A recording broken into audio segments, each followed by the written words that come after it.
Cá estamos para mais uma edição do Em Casa à Conversa com o programa do Grupo Mais Guimarães, em que entrevistamos profissionais da área da saúde relativamente à Covid-19, a pandemia que está a mudar as nossas vidas. Também personalidades vimaranenses que se destacam nas suas áreas são entrevistados, temos conversas com eles neste programa do Grupo Mais Guimarães. Antes de iniciarmos a conversa com o convidado de hoje, vou convidá-los a subscreverem o nosso canal no YouTube, também a seguirem a página do Mais Guimarães, para acompanharem o trabalho que estamos a realizar no âmbito desta pandemia. Vamos hoje conversar, hoje dia 25 de Abril, dia em que em Portugal se comemora a liberdade. Vamos conversar com o Presidente da Assembleia Municipal de Guimarães, José João Torrinha, é advogado e aceitou amavelmente o nosso convite para esta conversa. Desde já, muito obrigado. Pergunto-lhe o que mudou na sua vida com a chegada desta pandemia. Há grandes alterações no seu dia-a-dia? Mudou tanta coisa. Não sou exceção relativamente ao comum dos portugueses e, portanto, a minha vida, de facto, levou uma volta, no sentido de estar muito confinado em casa. As saídas, basicamente, resumem-se ao essencial. A ir de casa para o escritório está neste momento fechado ao público, mas eu continuo a trabalhar fechado no escritório, a ir ao supermercado comprar o que preciso para casa e pouco mais. Ou seja, sobretudo aquilo que eu noto de maior diferença foi o convívio com outras pessoas. Esse convívio que agora é praticamente só virtual, através das plataformas, ou do telefone, ou das redes sociais, faz-nos falta, a mim faz-me muita falta estar com as pessoas, estar com os meus amigos, sentar-me à mesa com eles, e isso, confesso, é a parte que me tem custado mais. O resto é o confinamento, é estar em família quase sempre, ou então a trabalhar numa situação quase de isolamento, enfim. É isto, uma vida em que se pensa, acima de tudo, um dia a seguir ao outro e cumprir, cada um de nós, eu também, a nossa parte. Este dia 25 de Abril era um dia marcado por alguns rituais, nomeadamente da Assembleia Municipal de Guimarães, que realizava a sua sessão solene comemorativa do dia 25 de Abril.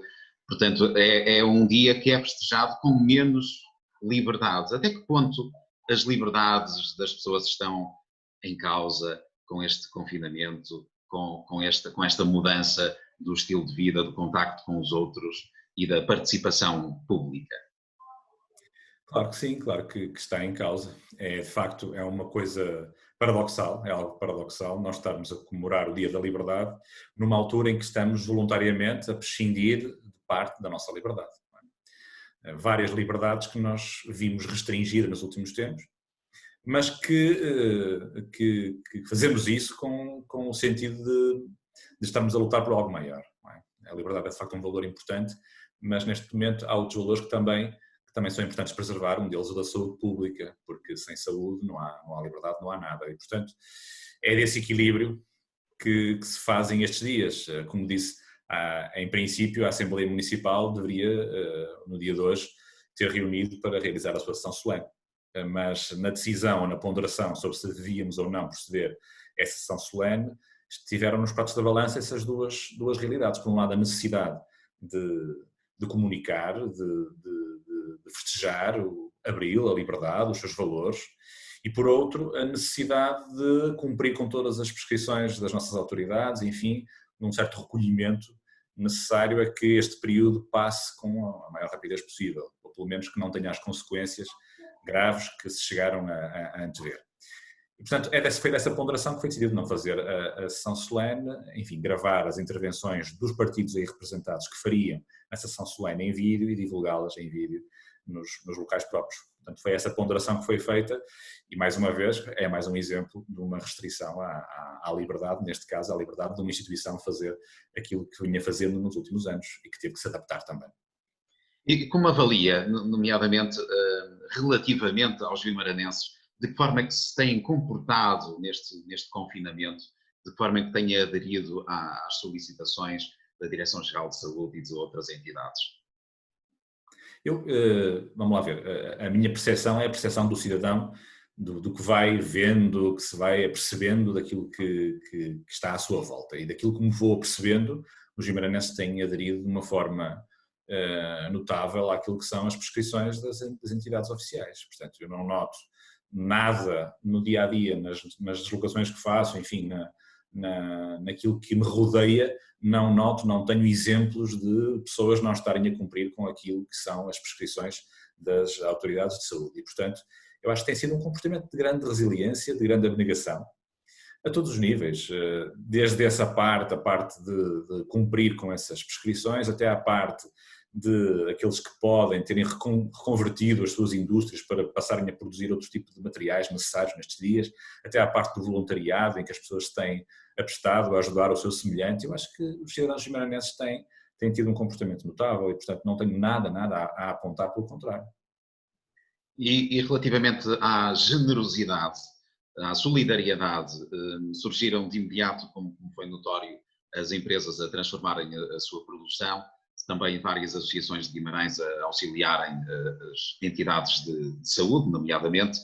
De alguma forma foi surpreendente para si ou era algo que já está intrínseco à sociedade guimaranense e foi uma coisa natural? Ou foi extraordinário? Qual é a sua opinião?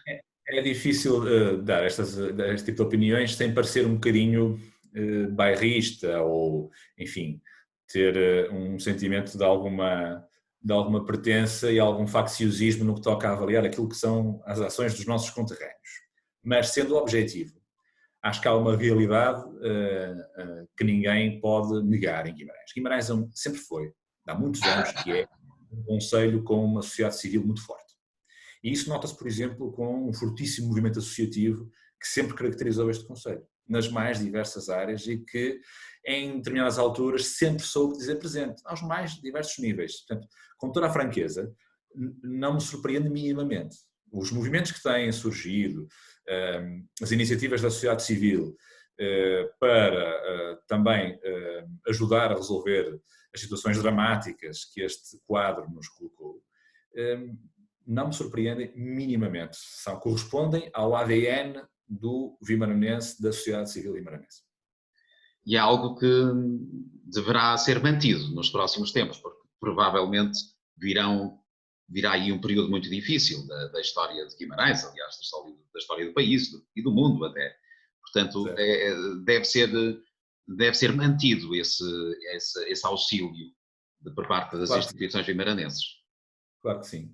É uma das coisas que preocupam é o grau de incerteza relativamente aos tempos que aí vêm. Toda a gente está a passar por estas dificuldades e está a lidar com elas da melhor maneira, mas acho que toda a gente tem um grau de incerteza muito grande relativamente aos tempos que aí vêm. Eu aqui há tempos falava com um cliente meu e ele dizia-me: "Doutor, eu por mim, quer dizer, o fechar a empresa não é que me preocupa-me quando é que eu vou reabrir." Entende? Portanto, são este tipo de questões que estão nas nossas preocupações.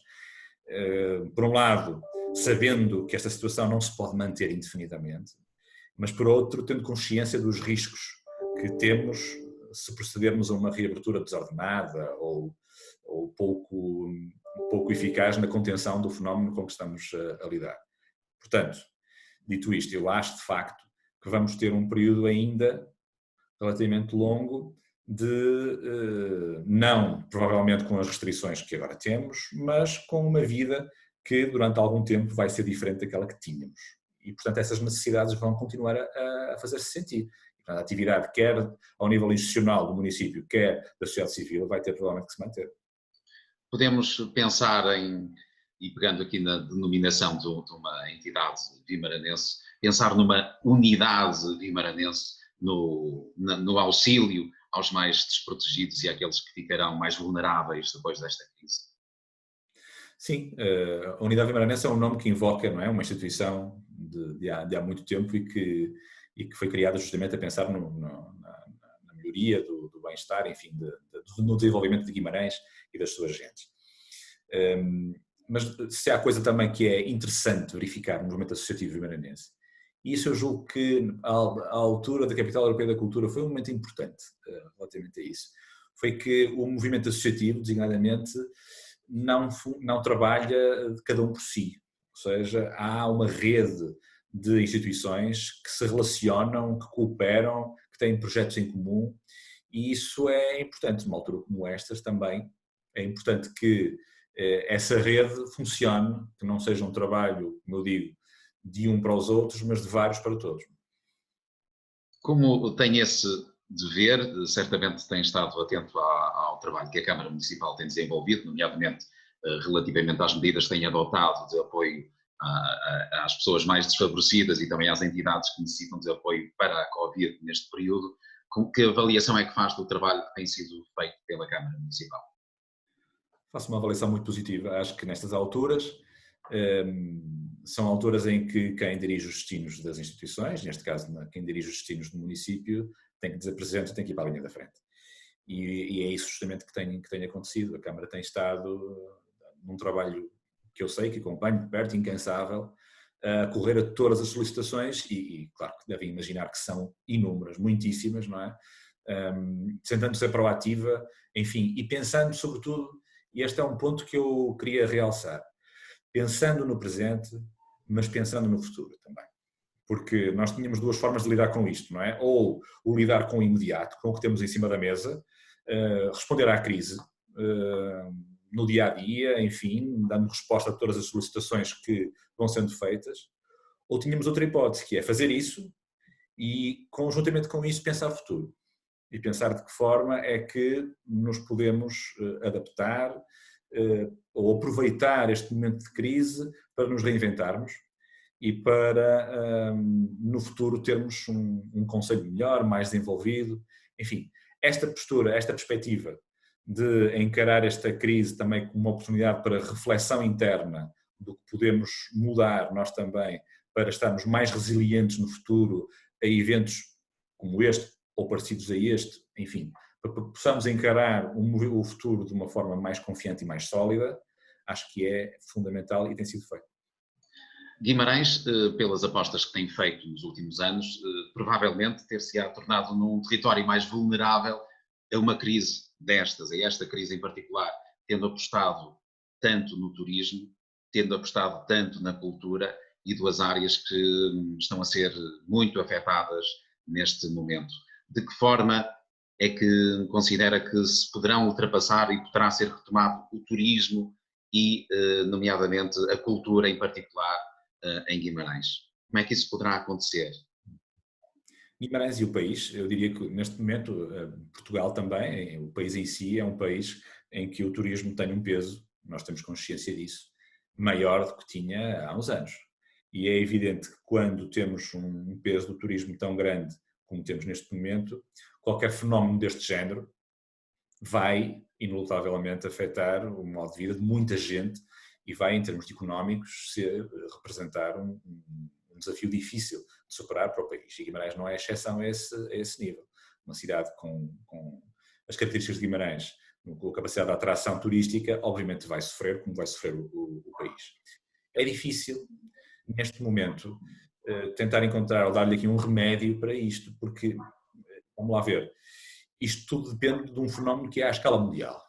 E se nós não controlarmos este fenómeno à escala mundial, obviamente que os países, e Portugal e Guimarães, vão se ressentir. Enquanto as pessoas não se sentirem confiantes para se deslocarem, visitarem os determinados sítios, enfim, tentarem retomar alguma normalidade nas suas vidas, não vai ser fácil. É claro que nós podemos tentar uma aposta, se calhar mais voltada inicialmente para um turismo mais nacional, por exemplo, enfim, tomar medidas no futuro que permitam que o setor aguente um período que já sabemos vai ser um período difícil, nos próximos meses vai ser um período difícil e todos os operadores turísticos com quem falarmos vão lhe dizer isto, ou seja, eles já estão a pensar em 2021, porque 2020 é um ano que já sabemos vai ser um ano de facto de grandes dificuldades, mas enfim, tentar, por um lado, fazer com que os nossos operadores, enfim, as pessoas que são da área, aguentem da forma mais resiliente possível este período de baixa. Tomar medidas que possam, no momento da retoma, digamos assim, incentivar a que as pessoas confiem e visitem o nosso concelho.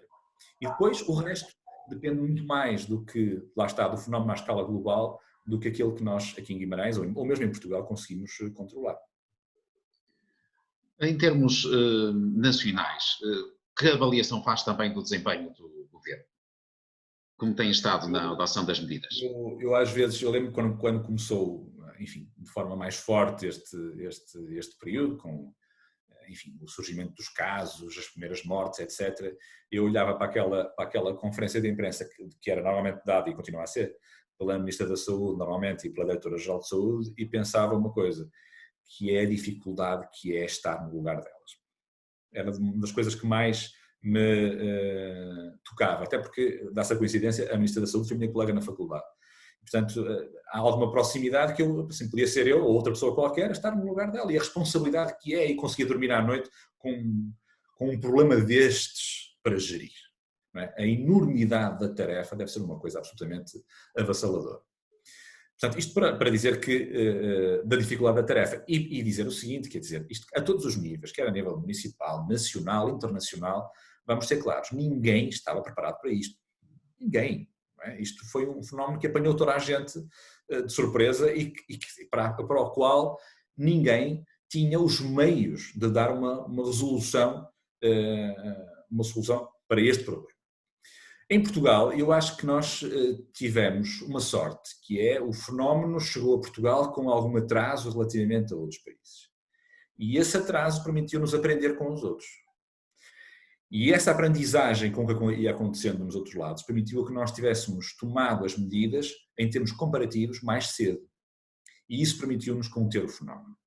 E sobretudo permitiu-nos evitar uma coisa que era que tinha sido, e esperemos que não venha a ser, mas as coisas estão a correr bem, portanto acredito que não venha a ser, que é de facto aquele fenómeno de ter um sistema de saúde a colapsar.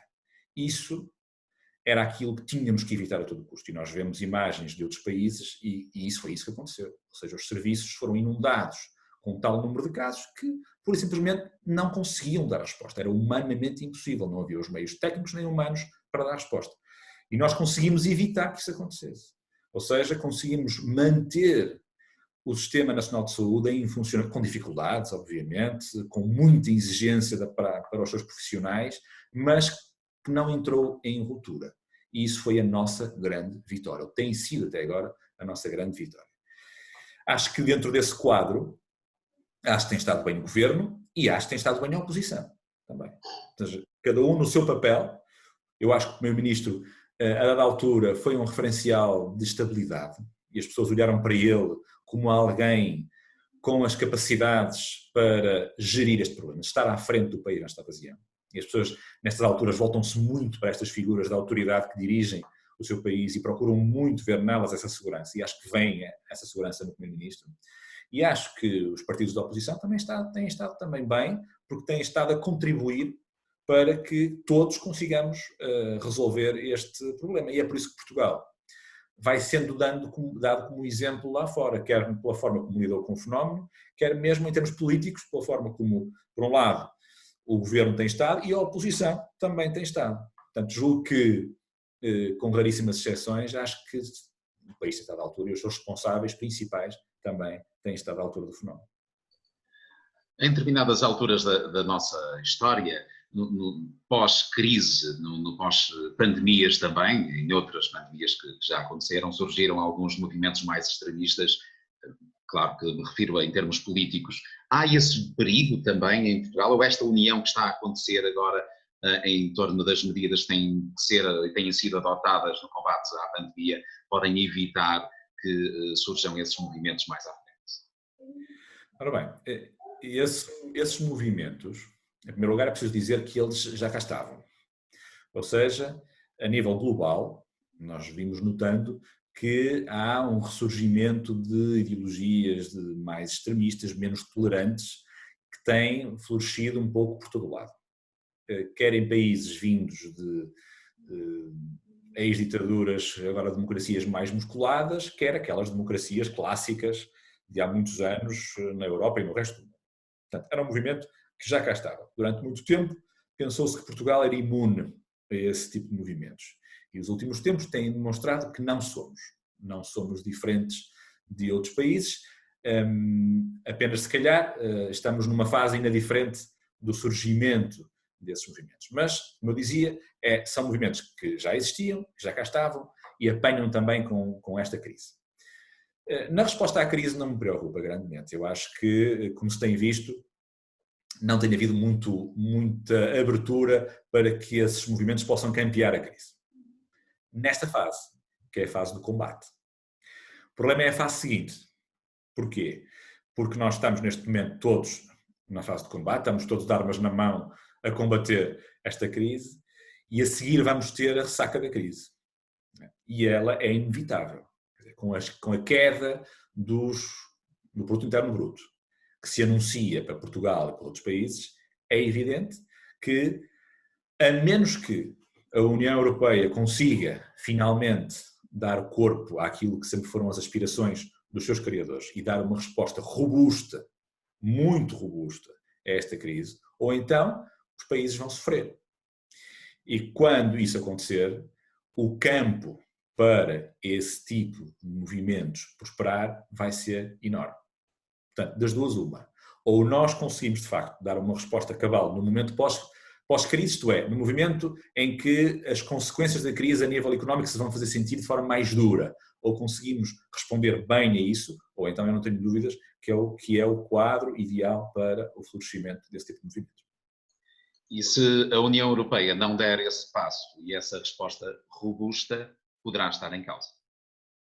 Poderá, não tenho dúvidas nenhumas disso. Poderá estar em causa porque, vamos lá ver, a União Europeia, na crise, a chamada crise das dívidas soberanas, eu acho que levou um rombo enorme no que toca, pelo menos de parte da população da União Europeia, o grau de pertença dos cidadãos, de confiança nas nações europeias, ficou muito afetado. Eu acho que foi um movimento, nessa altura, um momento em que muitos europeus perceberam que não tinham ali uma verdadeira união para os proteger. E em que era cada um por si, e pronto. E eu acho que em muitos países, designadamente os países do Sul, isso deixou marcas. Eu acho também que muitos já perceberam que aquilo foi um erro, que não devia ter sido gerido daquela forma. Mas agora temos este momento, e este era o momento de sarar essas feridas. Porque se não for agora, eu não estou a ver que outro momento em que a solidariedade europeia é mais necessária do que este. E nós temos um problema muito sério que de facto pode vir a afetar o futuro da União. E esse problema é muito concentrado em Itália. Repare, uma coisa, nós temos uma crise num país de menor dimensão da União, em que as consequências para o resto da União podem não ser tão graves. Mas nós estamos a falar de Itália, uma das principais economias mundiais, onde um país que, na tal crise de 2011, 2009, 2008, 2011, sofreu muito, que agora está na linha da frente também das consequências desta doença.